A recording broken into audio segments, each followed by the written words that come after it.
राष्ट्रवादी काँग्रेस पक्षाकडून नाशिकमध्ये शेतकरी आक्रोश मोर्चाचे आयोजन करण्यात आले आहे। पक्षाच्या एकदिवसीय शिबिरानंतर लगेच दुसऱ्या दिवशी हा मोर्चा काढण्यात आला। शेतीला हमीभाव मिळावा, कांदा निर्यात बंदी उठवावी, शेतकऱ्यांना कर्जमाफी द्यावी आणि कांद्याला 10 रुपये किलो अनुदान मिळावे या प्रमुख मागण्यांसाठी हा मोर्चा होता। या मोर्चा दरम्यान राष्ट्रवादी शरदचंद्र पवार गटाचे अध्यक्ष शरद पवार, प्रदेशाध्यक्ष शशिकांत शिंदे, खासदार सुप्रिया सुळे, आमदार रोहित पवार आणि इतर प्रमुख नेते या मोर्चामध्ये सहभागी झाले होते। पूर्ण महाराष्ट्रातून कार्यकर्ते या आंदोलनासाठी नाशिकमध्ये उपस्थित झाले आहे। दरम्यान मोर्चामुळे मोठ्या प्रमाणात वाहतूक कोंडी झाल्याचं देखील पाहायला मिळालं। निवडणुकांमध्ये दिलेल्या आश्वासनांची पूर्तता न झाल्याने शेतकऱ्यांमध्ये तीव्र असंतोष असल्याचा आरोपही यावेळी करण्यात आला। मनसे आणि ठाकरे गटाच्या शिवसेनेने नाशिकमध्ये शहरी प्रश्नावर मोर्चा काढल्यानंतर आता राष्ट्रवादीने शेतकऱ्यांच्या प्रश्नावर आवाज उठवला आहे।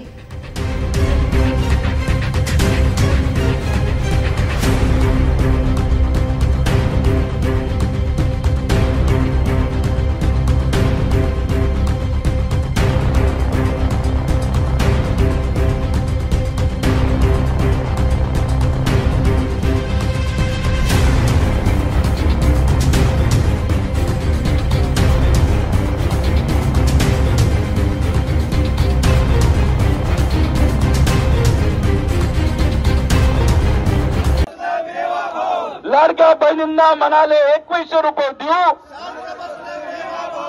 शेतकऱ्यांना म्हणाले कर्जमाफी देऊ, तरुणांना म्हणाले नोकऱ्या देऊ। ब्युरो रिपोर्ट, दैनिक भ्रमर, नाशिक।